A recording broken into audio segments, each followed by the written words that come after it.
Hey guys, hope you're having a great day. I'm going to go over the Grow Group help for Exodus 20, verse 22.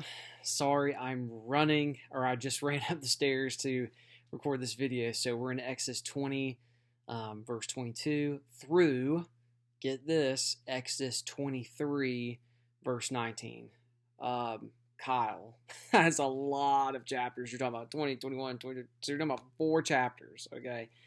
Some of you are laughing right now because I just counted that out. I'm not very good at math anymore. I used to be really good, can't count. So you're talking about 4 chapters. But I think this can be pared down very easily. Is it difficult to pare down when you're like doing a deep study of it? Yes, it is.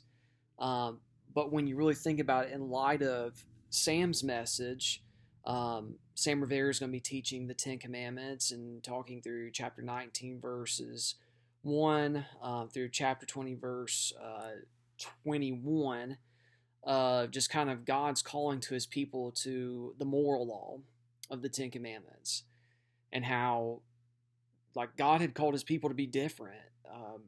One thing I read this week that was really cool is just the whole fact of, sometimes we have the misconception of this when we think about the story of the Red Sea and God parting the Red Sea, delivering his people, bringing them through the wilderness, all of these different things.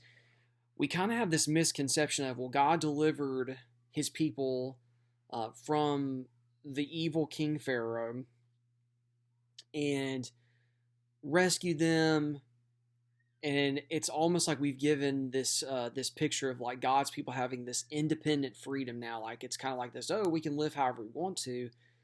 But that's not what happens. They're under a new king now, and they're not slaves to the Egyptian way or rule. They're not slaves to Christ, but it has a different connotation and a different freedom per se of being under the yoke of Christ or being under the yoke of God, which would be fulfilled in Christ. So I think it's really cool that these laws are actually pointing to a couple different things. Number one, that God called his people to be holy. And so because of that, because they worship a holy God, that's their response.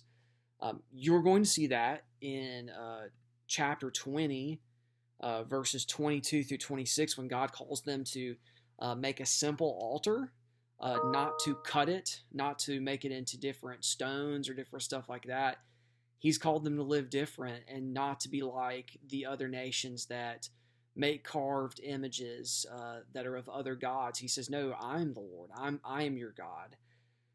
And then you get into some parts about like their purity of how they should live in light of the law and their purity. A couple examples, like one thing is like having nothing to do with the sorceress or the magic arts. Bestiality was a thing of where if they engaged that, they'd be put to death. Now that seems harsh, but what's harsh is when we sin against God. And that's what the Bible's remind us through the law, is that our wrongdoing carries a huge penalty, and that penalty is death. For them during that time, it was physical death. Ultimately, for us, it is physical death because of the penalty of sin. But the worst is spiritual death. And so I think that's what we see also is these foreshadowings. But we see a foreshadowing of Paul's, of rest that God's commanded his people to engage in and then to celebrate. So then you have the Sabbath that's reiterated again of how they should engage the Sabbath. What are the specifics for that specific group of people? So it kind of gets a little bit more specified. Okay, we've got the Ten Commandments and how, we disobey or obey those. But then it gets a little bit more specified for the people of God of what does that look like to carry that out in everyday life in living under the lordship as Yahweh as our master.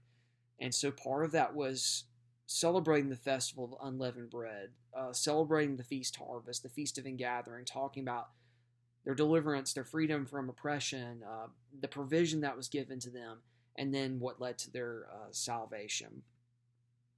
So the simple way of putting it is this, is that the response of God's people was to worship God and then to love others. Well, what does that sound like? It sounds a lot like what Jesus said in the New Testament about loving God, loving others.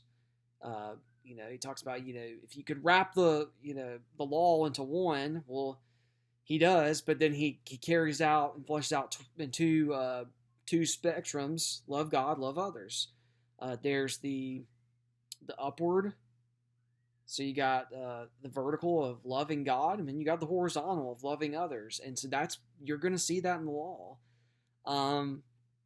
And then it carries out in how we treat our neighbors. So then you'll see a lot of different things, like a couple themes that I'm going to touch with the students is like the value of life and love for others. Like you can't just get in a fight with someone and kill them. And then it gets even more serious about, it gives an example in one part of these verses of two men get in a fight and they hit a pregnant lady and the cost that brings of the value of that life. And then you get into the eye for the eye, tooth for the tooth, all those different things, because life was so valuable because God made people in his image, so you got that. And then he says, well, not only for your neighbors, but this is for the vulnerable, the outcast, the foreigner, the mistreated, the orphan, the widow, and even the cost of doing wrong. So there was the intentional and the unintentional. God was taking both those things into account. Why? Because God's just. He's fair. One of the key things you'll hear is this word called restitution, that because someone's wrong, there needs to be a payment that has to be made for that wrongdoing. And then the payment for relationships, that relationships have a cost of commitment. And so, as a slave, it was different back then than what we think of American slavery. A slave was committed to his master, and the master was to treat their slave fairly and honestly, and it wasn't like what it was in the Civil War time and some of those eras. God was commanding, hey, the nations mistreat their slaves. I'm calling you to something different. I'm calling you to be just, to be honest, to value those underneath your authority.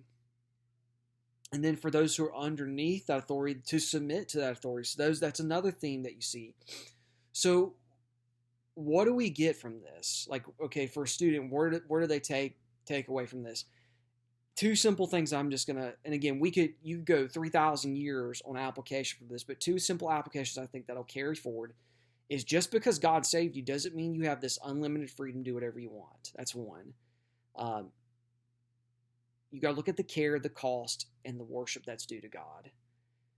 So then we evaluate, well, what are we focused on? We evaluate our disobedience to God, and we celebrate what God has done, the thanksgiving of God in our lives. So I'm going to talk about those things. And then just because God saved you doesn't mean you live like everyone else. You're different. Everybody's going to say, follow the crowd, follow all things, which that's something I got to add in my notes. Our students are called to be different. If they're Christians, they're called to be different. We're called to have a different view of perspective of how we treat our parents. We're called to, point out what's wrong and point out what's right. We're pointed to grace and truth.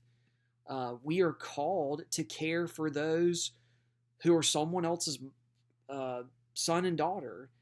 You even see the need of the importance of the bride and the bridal price. You see that later on in the law. And it was basically saying you can't just go around sleeping around. You can't just do whatever you want to sexually. God's called you that if you're going to entice a woman, then it has to be in the confines of a committed covenant relationship. And that's another law that's brought forth in all of this. And then doing what's honest and just in light of the law too, in light of what God has said. So all of these things students can learn from, and all these things we can take away. So I pray and hope that, I know this is a lot. It's a lot of different themes, but they all come with this major point: loving God and worshiping Him, and then loving others and carrying out our behavior of how do we reflect a different kingdom to the world. So I know it's a lot in 10 minutes, but I pray this is hopeful and or helpful to you as you prepare for this week.